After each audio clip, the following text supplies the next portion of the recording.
সবাই বলে আমি নাকি অসত্যি, আমায় সবাই বলে আমি নাকি বন্ধা। তুমি তো জানো প্রভু, মাগো ভগবান সব সহ্য করতে পারে না, দুটো জিনিস পারে না বাবা। কি কি জানেন? একটি হলো কোন ভক্তের নয়নের জল।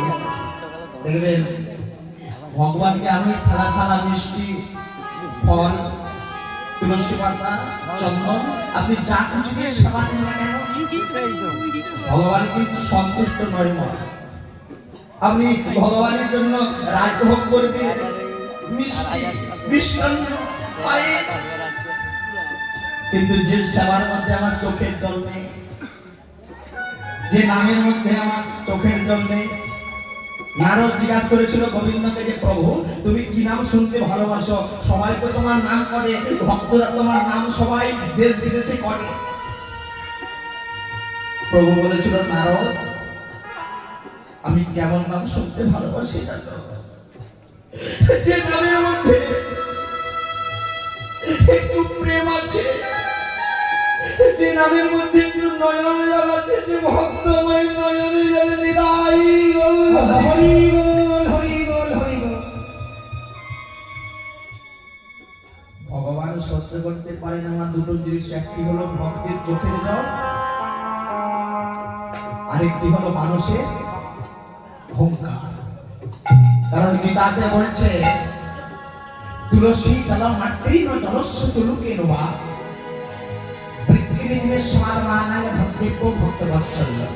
যে যেমন ভক্ত এক বিন্দু নয়নের জল খানিকটি তুলসী পত্র নিয়ে আমার চরণে অর্পণ করে সেই ভক্তের কাছে আমি বিক্রয় হয়ে যাই।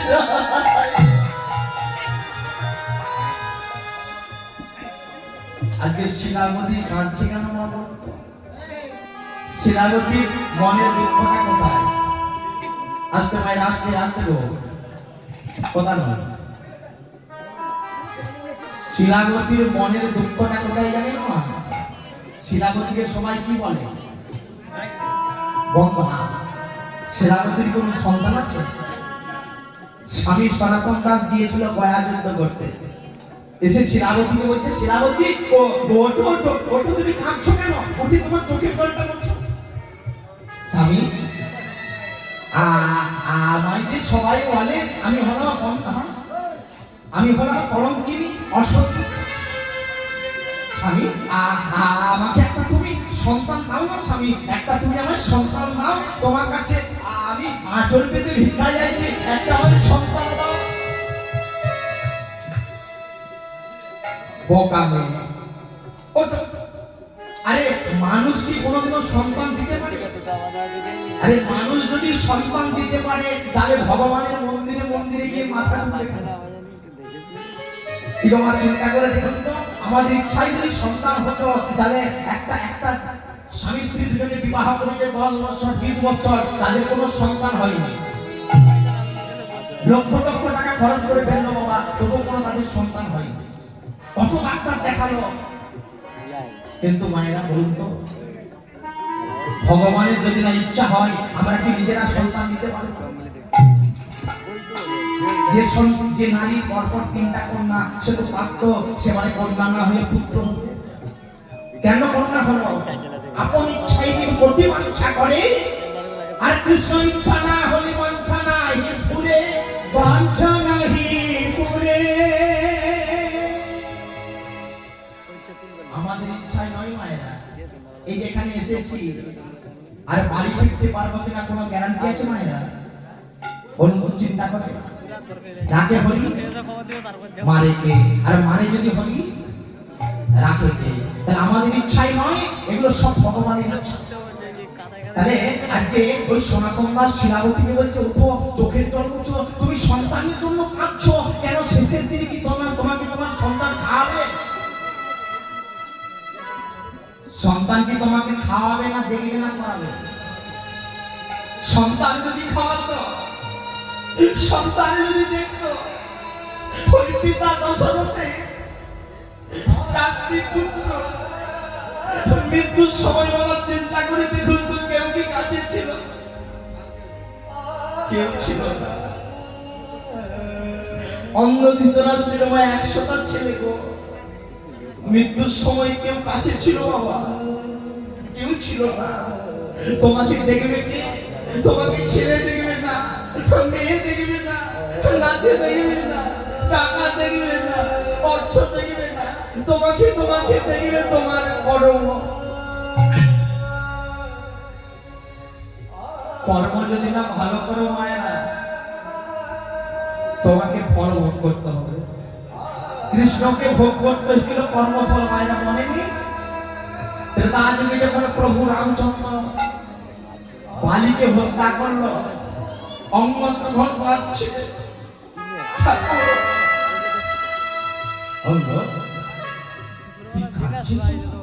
ঠাকুর, আমার পিতাকে হত্যা করেছে, একবার যদি আমি জানতে পারি তাহলে আমি প্রতিশোধ নেব। রামচন্দ্র বলল, অঙ্গদ, ওরে তোর পিতাকে অন্য কেউ নয়, তোর পিতা বালিকে আমি হত্যা করেছি, তবে তুই প্রতিশোধ নিবি, কর্মফল আমাকে ভোগ করতে হবে। দেখুন বাবা, কৃষ্ণকে কর্মফল ভোগ করতে হলো, তবে আমি এই যুগে নয়, তুই নিবি তারপর যুগে। আমি হব কৃষ্ণ, আমি ওই প্রভাসের তীরে যখন গাছের ডালে বসে চরণ দোলাবো, তুই কি করবি? তুই হবি জরা নামে ব্যাগ, আর তুই শিকার মনে করি তুই আমার চরণে তীর বিদ্ধ করবি। মায়ের করেছিল না? সেই যখন ব্যাধ হলো দাপর যুগে, সেই অঙ্গ কৃষ্ণ যখন প্রভাসের তীরে গাছের ডালে চরণ দোলাচ্ছে, সেখানে মনে করে তীর বিদ্ধ করল। চক্রবৎ পরিবর্তন দিতে সুখানিচ দুঃখানিচ, মানে কর্মের ফল। ভগবান বলল, আমাকে ভোগ করতে হবে। ওগো শিলাবতী, তুমি এক কাজ করো, পুত্র যদি পেতে চাও, তুমি একমাত্র ভগবানকে পুত্র রূপে চাও, তুমি নয়ন জলে ডাকো, দেখবে ভগবান তোমাকে ঠিক পুত্র দেবে। একমাত্র পারে ভগবান, তোমার ঠিক করবে, দেখবে কোনালে করে সন্তান আসবে। তাই কেঁদে কেঁদে শিলাবতী নয়ন জলে ভগবানকে আবার ডাকছে, মঙ্গলময় হরি প্রভু নারায়ণ,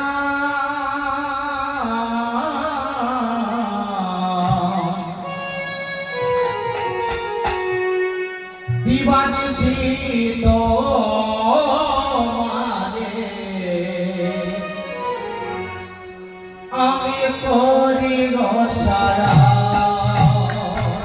সবাই গাইব মঙ্গল রামময় হরি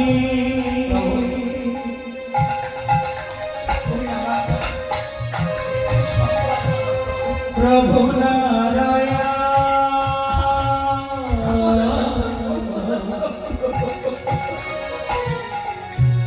দিবানিশিত মাঝে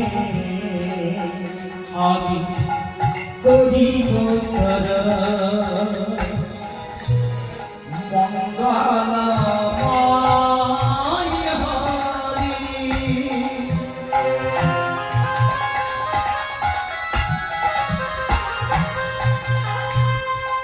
প্রভু নারায়ণ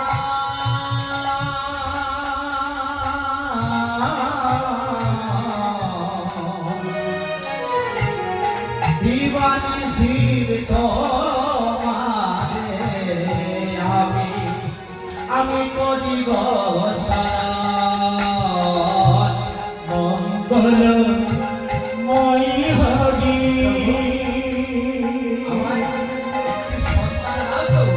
প্রভু নারায়ণ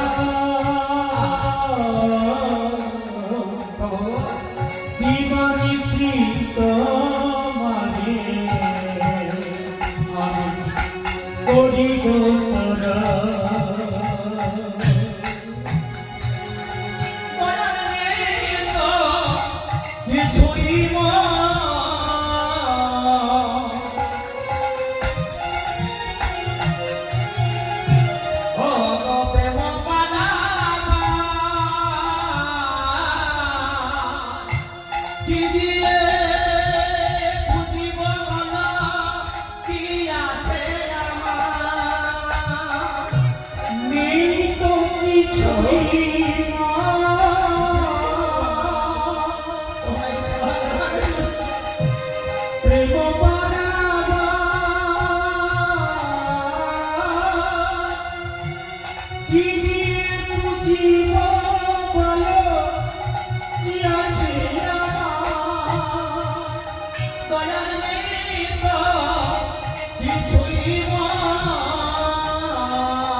নেই তো কিছুই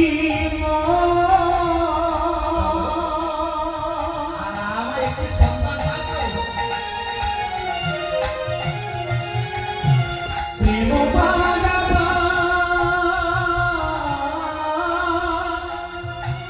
কি দিয়ে বুঝিব বলো কি আছে আমার কৃপা করে দাও প্রভু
মানে করে পাওয়া। ভগবান তো গীতাতে বলেছে যে অনন্য চিন্তয় স্তমাং বেদনা পর্যকার সাথে তেসান মিত্তা ভিযুক্তানা জগৎস্থেব বহম্মহ, যে অন্যের চিন্তা না করে অর্জুন যে আমার চিন্তা করে সেই ভক্তির বোঝা আমি মাথায় করে বহন। হরি বল হরি বল। তাহলে আজকে কি হলো মায়েরা? শিলাবতী গর্ভে সন্তান এলো। দেখবেন মায়েরা দুটি খবর চেপে রাখা যায় না। কি কি খবর বলতো? যদি কোনো মা হঠাৎ করে গর্ভবতী হয়, একটা খবর দেখবেন গর্ভের খবর চেপে রাখা যায় না। আরে শুনেছিস, আরে অমুক ঘরের বৌমাটা গর্ভবতী, সন্তান হবে, বলি না? এটা একটা খবর। আরেকটা কি খবর? যদি হঠাৎ কেউ মারা যায়, এই মারা যাওয়ার খবরটাও চেপে রাখা যায় না। শুনেছিস, আরে অমুক ব্যক্তিটা যে এত কৃষ্ণ ভক্ত ছিল, সেই ভক্তের বিনাশ হয়েছে। তাহলে দেখুন, এই দুটি খবর চেপে রাখা যায় না। একটা হচ্ছে কারণ গর্ভের সন্তান এলে, আর কেউ মারা গেলে সবাই বলতে লাগলো, আরে শুনেছিস ওই শিলাবতীর নাকি গর্ভের সন্তান এসেছে। তো সনাতন দাস ছিল বাবা ভাড়া করা যোদ্ধা। গর্ভের সন্তান এলে মায়েদের কি করা উচিত? সিরিয়াল লেখা। আমার দাদা বলে গর্ভের সন্তান এলে মায়েদের সিরিয়াল লেখা উচিত। আগেকার দিনে ঠাকুমা দিদিমারা কি করতো গো?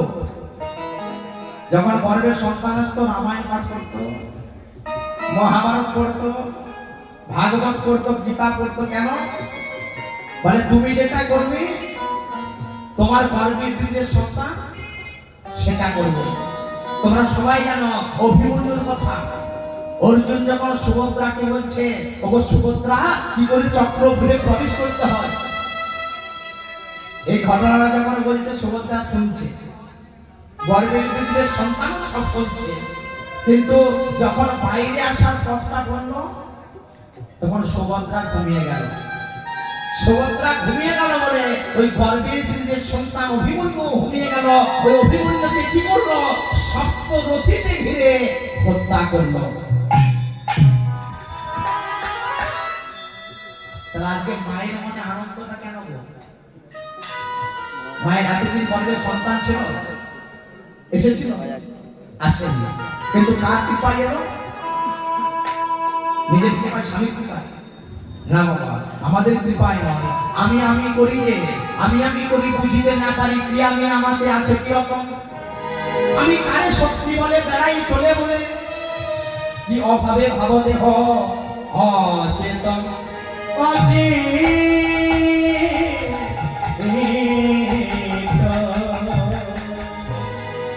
আমরা যে মায়েরা আমি করি, বলুন তো আমি কয় প্রকার? আমি হচ্ছে দুই প্রকার। এক শিষ্য রামকৃষ্ণ দেবকে বলছে, ঠাকুর আমি কাকে বলে? আমি কয় প্রকার? বলে আমি হচ্ছে দুই প্রকার, একটি কাঁচা আমি, আরেকটি পাকা আমি। বলে ঠাকুর কাঁচা আমি স্বভাব কেমন? বলে কাঁচা আমি স্বভাব হলো, বলে আমার গাড়ি, আমার বাড়ি, আমার বিষয়, আমার জমি, আমার জায়গা, এটা হচ্ছে কাঁচা আমি। আর পাকা আমি স্বভাব, বলে ঠাকুর কিছু চাই না, বলে আমার বলতে সবই গোবিন্দের, আমি কার, এটা হচ্ছে পাকা আমি। তাহলে মায়েরা ওই দুজনে মিলে সনাতন দাস আর শিলাবতী দুজনে মিলে কৃষ্ণ নাম করছে গরকালি দিয়ে। আমরা ওই শিলাবতী আর সনাতন দাসের সঙ্গে কৃষ্ণ নাম করব, সবাই মিলে গাইব একবার হজ শ্রী কৃষ্ণ। তরুণ প্রেম সেবা হতো, লজ্জা জ্ঞান হয় থাকতে হয়, হেমবান দেওয়া হতো। একবার কহ শ্রী কৃষ্ণ, লহ শ্রী কৃষ্ণের নামে, ভজ শ্রী